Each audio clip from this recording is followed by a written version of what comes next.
Assalamualaikum warahmatullahi wabarakatuh. Perkenalkan, saya Putri Sahira dengan NIM 2023-11009 dari kelas Manajemen Teknik. Di sini saya akan menjelaskan mengenai actuating. Actuating merupakan pergerakan atau pelaksanaan. Secara literatur, berarti menggerakkan atau mulai bertindak. Menurut Profesor Dr. Mr. S. Prayudi Atmosuditjo, pergerakan adalah pengaktifan daripada orang-orang sesuai dengan rencana-rencana dan pola organisasi yang telah ditetapkan. Menurut Profesor Dr. Haji Arifin Abdul MPA, pergerakan adalah kegiatan manajemen untuk membuat orang-orang lain suka dan dapat bekerja. Menurut Georgie Arteri, actuating adalah membuat semua anggota kelompok agar mau bekerja sama dan bekerja secara ikhlas serta bersemangat untuk mencapai tujuan sesuai dengan perencanaan dan usaha-usaha perorganisasian. Menurut Profesor Dr. Sandang P. Siagian, MPA, pergerakan adalah keseluruhan proses pemberian motif bekerja kepada para bawahan sedemikian rupa sehingga mereka mau bekerja dengan ikhlas demi tercapainya tujuan organisasi dengan efisiensi dan ekonomis.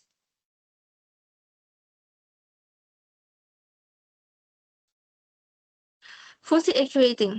Pertama, mengimplementasikan proses kepemimpinan, pembimbingan, dan pemberian motivasi kepada anggota agar dapat bekerja secara efektif dan efisien dalam pencapaian tujuan.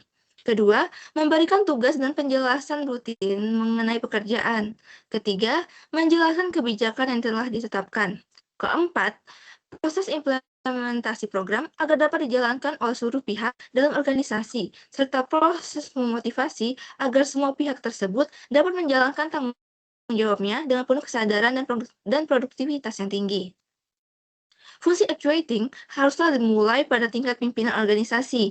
Oleh karena itu, seorang pemimpin yang ingin berhasil menggerakkan karyawannya agar bekerja lebih produktif harus memahami dan menerapkan ilmu psikologi, ilmu komunikasi, kepemimpinan, dan sosiologi. Seorang pemimpin juga harus mampu bersifat objektif dalam menghadapi berbagai persoalan organisasi melalui pengamatan objektif dalam hal perbedaan dan persamaan karakter stafnya, baik secara individu maupun kelompok manusia. Tujuan actuating yaitu pertama, menciptakan kerjasama yang lebih efisien dan efektif dan efisien. Kedua, mengembangkan kemampuan dan keterampilan para staf. Ketiga, menimbulkan rasa loyalitas dan menyukai pekerjaan. Keempat, mengusahakan suasana lingkungan kerja yang meningkatkan motivasi dan prestasi kerja staf. Kelima, membuat organisasi berkembang secara dinamis. Jadi, tujuan actuating ini sangat berfungsi pada organisasi, di mana dia dapat meningkatkan kinerja para bawahannya, karyawannya, sehingga dapat mencapai tujuan dari organisasi tersebut. Teknik-teknik actuating. Pertama, teknik ini digunakan karena pada umumnya pimpinan menginginkan pengarahan kepada anggotanya dengan maksud agar mereka bekerja dengan sebaik mungkin dan diharapkan tidak menyimpang dari prinsip-prinsip yang telah ditentukan. Teknik-teknik yang biasa digunakan adalah orientasi, yaitu cara pengimplementasian pengarahan dengan memberikan informasi yang diperlukan supaya kegiatan dapat dilakukan dengan baik. Kedua, yaitu perintah. Perintah merupakan permintaan dari pimpinan kepada orang-orang yang berada di bawahnya untuk melakukan atau mengulang suatu kegiatan tertentu pada keadaan tertentu. Selain itu adalah delegasi wewenang, yaitu sifatnya lebih umum jika dibandingkan dengan pemberian pemerintah. Dalam pendelegasian wewenang ini, pemimpin melimpahkan sebagian dari wewenangnya kepada bawahannya. Selanjutnya ada elemen actuating. Pertama, ada coordinating, yaitu fungsi yang harus dilakukan oleh seseorang manajer agar terdapat suatu komunikasi atau kesesuaian dan berbagai kepentingan, dan sehingga tujuan perusahaan dapat tercapai. Kedua, ada motivating, yaitu berarti mendorong semangat kerja karyawan agar lebih produktif. Pemberian fasilitas yang memadai, penghargaan, dan gaji yang layak dapat meningkatkan kinerja dan rasa puas dalam bekerja. Selain itu, ada communication, yaitu proses saling bertukar informasi antara pimpinan dan bawahannya. Komunikasi yang baik menciptakan suasana kerja yang nyaman, memperkuat kerjasama tim, dan membantu mencapai tujuan organisasi. Dan itu ada commanding, yaitu memberikan arahan atau instruksi kepada bawahan dengan pertimbangan yang matang. Seorang pemimpin harus berhati-hati dalam mengambil keputusan agar perintahnya jelas, efektif, dan menghasilkan kerjasama tim yang solid, serta keputusannya tepat. Prinsip-prinsip actuating. Pertama, mengarah pada tujuan.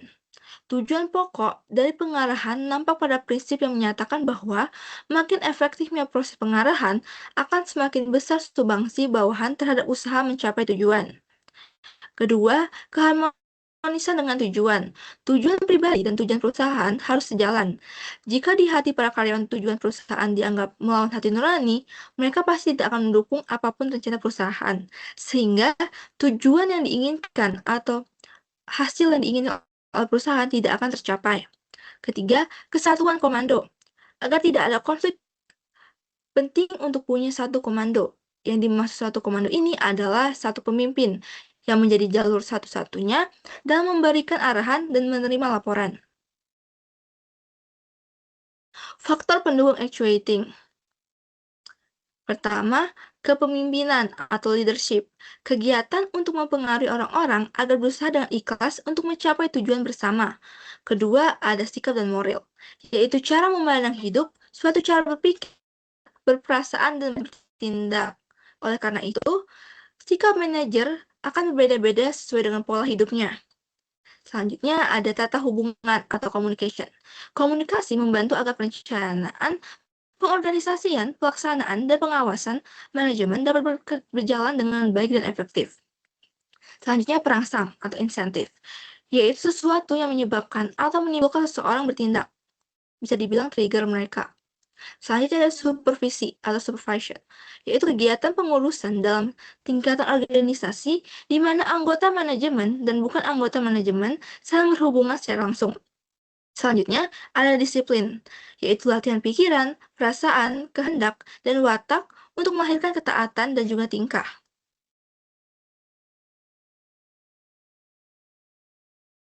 Selanjutnya ada faktor penghambat.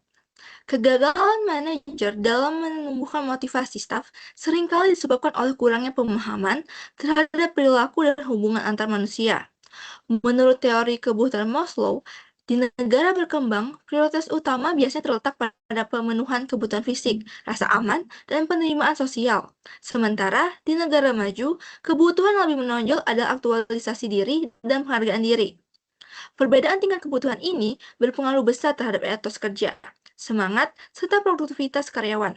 Oleh karena itu, seorang manajer harus mampu menyesuaikan gaya kepemimpinannya dan strategi motivasinya dengan kondisi serta karakteristik sumber daya manusia yang dipimpinnya.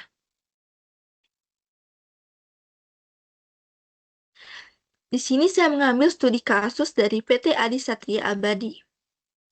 Kondisi awal atau masalah mereka miliki adalah karyawan memiliki pengalaman kerja berbeda-beda dan motivasi kerja diperkirakan masih kurang optimal. Tindakan yang dilakukan adalah manajemen melakukan upaya meningkatkan motivasi kerja, misalnya melalui pelatihan, pengakuan atas prestasi atau kontribusi, komunikasi yang lebih terbuka, meskipun tidak semua langkah spesifik disebutkan, unsur motivasi dan pengalaman kerja diteliti. Hasilnya, penelitian menunjukkan motivasi kerja berpengaruh positif dan signifikan terhadap kinerja bawahan. Pengalaman kerja juga berpengaruh positif terhadap kerja karyawan.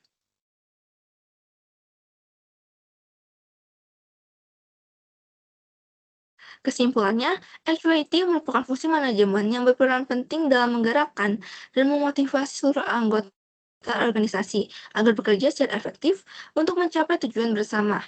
Fungsi ini tidak hanya berfokus pada pemberian perintah, tetapi juga mencakup komunikasi yang baik, koordinasi antar bagian, pemberian motivasi, serta kepemimpinan yang mampu menginspirasi bawahan.